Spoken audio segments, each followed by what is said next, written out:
Vous savez combien il y a de taxes et impôts en France? Vous vous êtes posé la question? Il y en a 489. Un record. Voilà. Et vous savez ce qu'ils veulent faire? Parce que là, ils sont en train de statuer sur le budget 2025. Ils veulent mettre une taxe sur les assurances vie.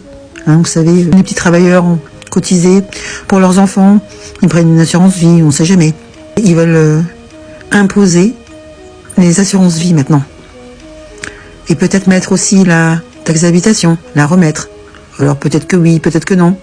Suspense. Moi je suis sûre qu'ils vont la remettre. Et puis on va garder la taxe foncière telle qu'elle est, avec 50% d'augmentation, par exemple pour Paris, Grenoble 33%, etc. Oui.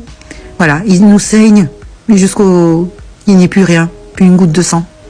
Et ils pensent que ça va durer comme ça éternellement. Ils sont payés pour mettre des taxes et des impôts. Ils sont payés chèrement, hein. Moi aussi je peux le faire, hein.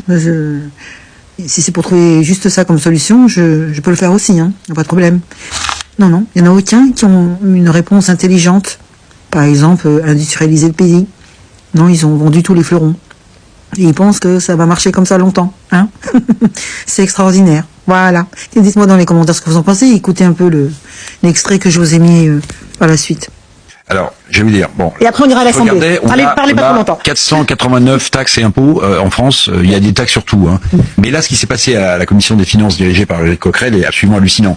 Je pense que Michel Barnier a eu la bonne formule. Elle est amusante, elle devrait être un peu plus grave, mais dans le JDD, il a donné une très longue interview. Et il dit, il y a eu un concours l'épine fiscale. Il a tout à fait raison. Je vais prendre deux exemples pour être très court. Assurance vie. Si vous taxez l'assurance vie, d'abord c'est une révolution sur l'épargne française. Ça fait des années que les gouvernements veulent taxer l'assurance vie. Il y a 1920 milliards d'euros. Mais il y a plein de gens, des petits gens qui donnent quelques milliers d'euros, ou peut-être pour les plus nantis quelques dizaines de milliers d'euros. Le panier moyen d'assurance vie, c'est pas des gens qui lèguent 1 milliard d'euros.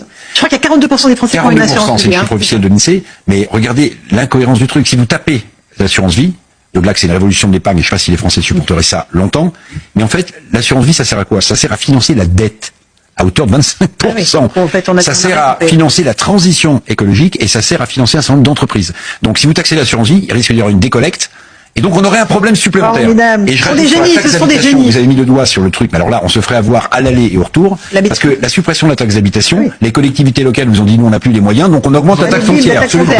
Donc on vous rétablit la taxe d'habitation et on vous laisse la taxe foncière à la hauteur où elle est. C'est un scandale, c'est un hold-up. C'est un jeu de dupes. Tout le monde sait que les Français sont les dupes. Oui, mais tout le monde sait qu'à la fin, il n'y aura pas ça. La stratégie du gouvernement, c'est de dire, on laisse le débat se dérouler à l'Assemblée. Vous pouvez me dire là que la taxe d'habitation ne reviendra pas? Ah oui. Ah non, oui. Ah bah moi je ne crois pas une seconde. Non, maintenant, je vous crois pas. quasiment sûr que dans le budget, parce qu'en fait, comment ça va se passer? Alors, dans l'émission, j'aimerais, mais je crois pas.